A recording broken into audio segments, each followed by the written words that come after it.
जानेंगे घनमूल के बारे में, यानी क्यूब रूट के बारे में। तो यहाँ पर बच्चों घन जो है हम पढ़ चुके हैं। घन का मतलब क्या होता है?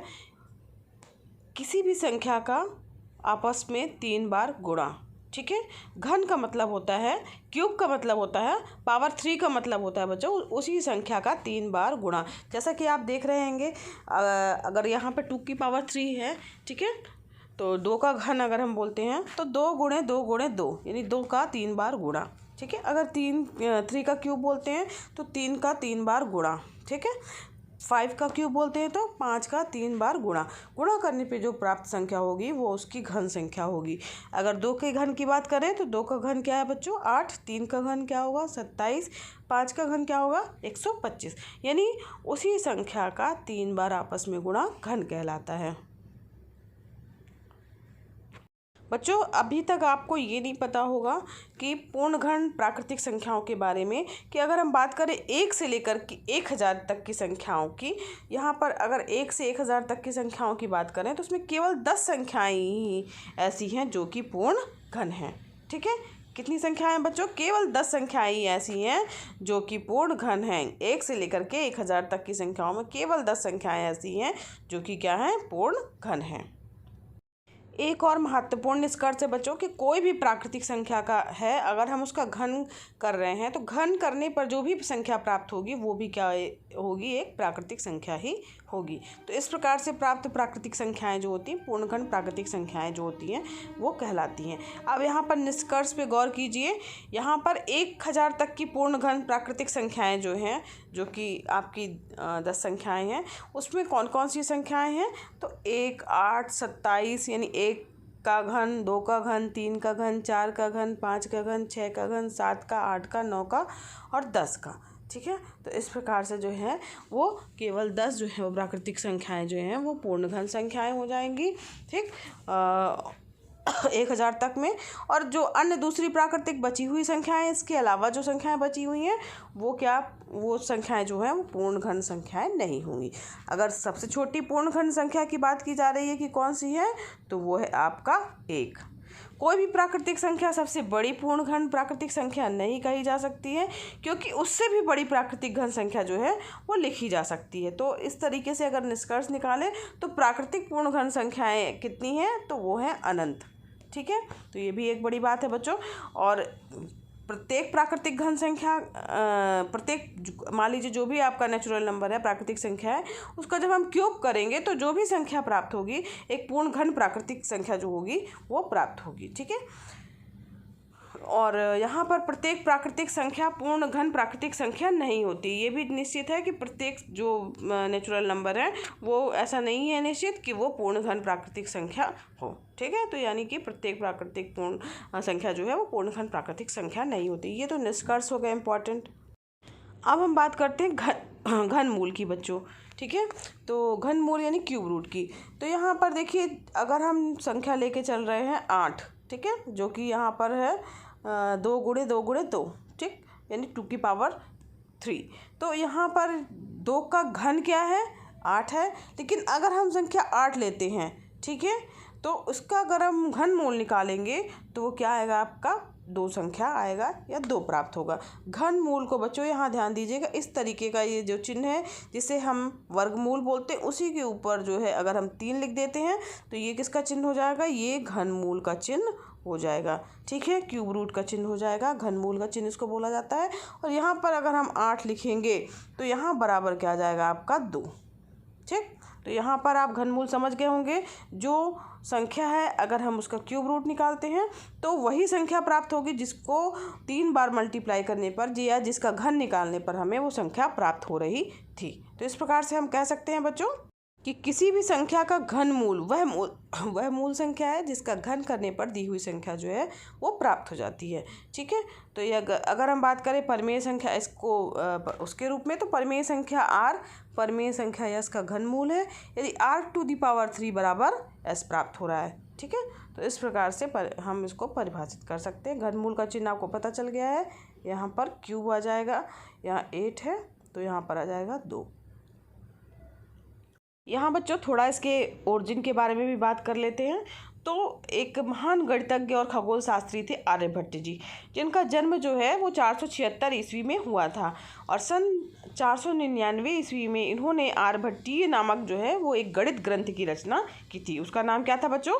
आर्यभट्टीय। तो आर्यभट्टीय जो ग्रंथ था, ठीक है, इसमें जो है अंकगणित के क्षेत्र में आर्यभट्ट ने वर्गमूल, घनमूल ज्ञात करने की विधियों का जो है वो बहुत पहले ही जो है इसका उल्लेख कर दिया था।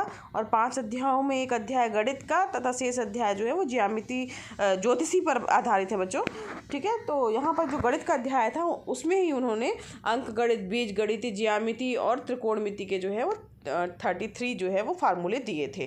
तो ये जो आर्यभट्ट जो थे उन्होंने बहुत ही पहले सिद्ध कर दिया था कि जो पृथ्वी है वो क्या कर रही है? सूर्य की परिक्रमा करती है। जबकि जो कोपरनिकस थे उन्होंने 1100 वर्षों बाद 16वीं शताब्दी में ये तथ्य जो है वो ज्ञात किया था। मगर आर्यभट्ट जो थे, जो कि महान गणितज्ञ थे और अपने भारत के ही थे, तो उन्होंने इसको पहले ही बता दिया था। अब चलते हैं बच्चों अपनी प्रश्नावली की ओर। तो यहाँ पर देखिए अपना अभ्यास है 3A, इसमें जो है संख्याओं के आपको घन ज्ञात करना है। पहला प्रश्न दिया गया है, यहाँ पर पहले प्रश्न में आपको जो है इनका घन ज्ञात करना है, 7 का, 12 का, 17 का, 19 का, 21 का, 100 का। तो यहाँ पर घन से क्या तात्पर्य हुआ बच्चों? घन का मतलब हुआ जो भी संख्या का हमें घन ज्ञात करना है उस संख्या का 3 बार गुणा, ठीक है। अगर हम 7 का घन ज्ञात कर रहे हैं तो 7 का 3 बार गुणा, 12 का घन प्राप्त कर रहे हैं तो क्या आएगा? 12 गुणे 12 गुणे 12।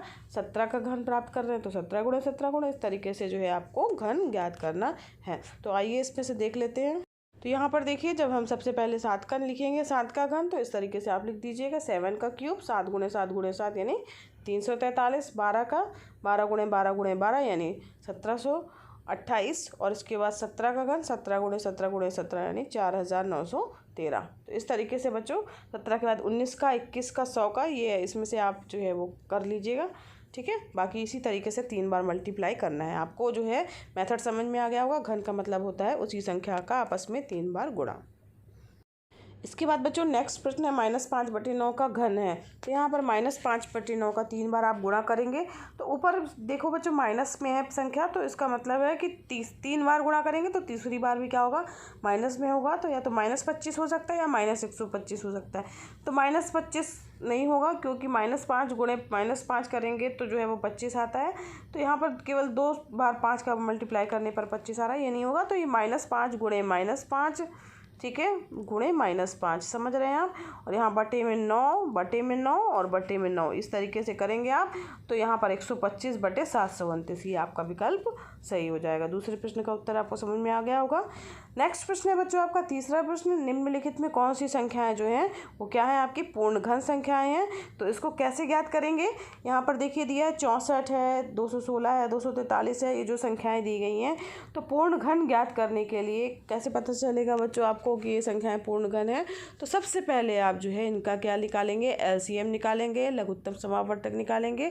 फिर इसके बाद आप इसके 3 के जोड़े बनाएंगे। फिर इसके बाद बच्चों लघुत्तम समावर्तक निकालेंगे और उसके बाद 3 के जोड़े बनाएंगे। जिनके 3 के जोड़े बन जा रहे हैं वो जो है पूर्ण घन संख्याएं होंगी। जिनके जोड़े जो है बनने में कुछ भी शेष बच रहा है, एक्स्ट्रा हो रहा है, तो अगर पूरा 3 के जोड़े पूरे नहीं बन रहे हैं तो वो संख्याएं पूर्ण घन संख्याएं नहीं होंगी। चलिए देखते हैं इसमें से कुछ प्रश्नों को। जैसे हमने ले लिया है 64, तो 64 के हम पहले LCM निकालेंगे। 2 से भाग दिया 32 आया, फिर 2 से भाग देंगे 16, 16 फिर 2 से भाग देंगे 8, फिर 2, फिर 4, फिर 2, फिर 1, यानी 64 को हम क्या लिख सकते हैं बच्चों? 2 गुणे 2 गुणे 2 गुणे 2 गुणे 2 गुणे 2, यानी कि 2 का 6 बार गुणा। अब हमें क्या करना है? नेक्स्ट आपको स्टेप करना है 3 के त्रिक बनाने हैं, ठीक है। तो 3 का त्रिक बनाना है, यानी 3 जो है एक साथ जो है वो रखने हैं। तो यहाँ पर 3 जो है 2, उसके ऊपर हम लाइन खींच लेंगे। इसी तरीके से नेक्स्ट 3 जो 2 है उसके ऊपर लाइन खींच लेंगे। लाइन खींचने के बाद हम देख रहे हैं कि इसमें कोई भी जो है एक्स्ट्रा नहीं बच रहा है मल्टीप्लाई के रूप में। पूरे जो है वो त्रिक बन जा रहे हैं, यानी कि ये जो है वो क्या होगी? एक पूर्ण घन संख्या होगी। त्रिक में से जब हम इसमें घनमूल का चिन्ह लगाएंगे बच्चों, ये चिन्ह, तब यहाँ पर हम 3 के त्रिक में से एक ही केवल अंक उतारेंगे। यहाँ पर 3 का 2 त्रिक बना, वो त्रिक की बात करें तो 2 त्रिक बने हुए हैं, तो 2 एक पहले में 2 दी है तो 2 उतार लिया, फिर दूसरे का भी अंक 2 है तो 2 उतार लिया। 2 गुणे 2 यानी 4 पूर्ण घन हो गया, क्योंकि इसमें पूरा जो है वो 3 का त्रिक बन जा रहा है। तो इसका मतलब क्या निष्कर्ष निकल के आया कि 64 जो है वो पूर्ण घन संख्या है। ठीक है, इसी तरीके से आप 216 का भी निकालेंगे। इसमें भी जो है आपको 2 और 3 के जो है वो 3 के त्रिक बन जाएंगे, और यहाँ पर इसका मतलब हुआ कुछ भी शेष नहीं बच रहा है, इसका मतलब 216 एक पूर्ण घन संख्या हो जाएगी।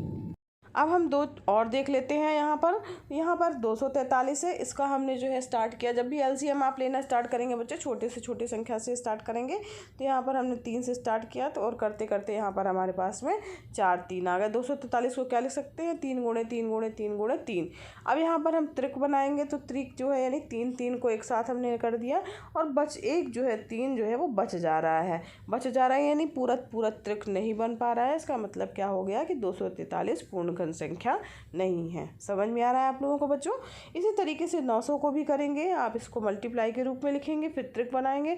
अब यहाँ पर तो ध्यान दीजिए बच्चों, 900 में तो यहाँ पर कोई भी 3 का जोड़ा नहीं दिख रहा है, या 3 का त्रिक नहीं दिख रहा है, तो यहाँ पर कोई भी लाइन नहीं खींच पाएगी। इसका मतलब है कि ये पूर्ण घन संख्या नहीं है। ठीक है, तो समझ में आया बच्चों किस तरीके से आपको करना है? इसी तरीके से बचे हुए आप शेष प्रश्नों को हल कर सकते हैं।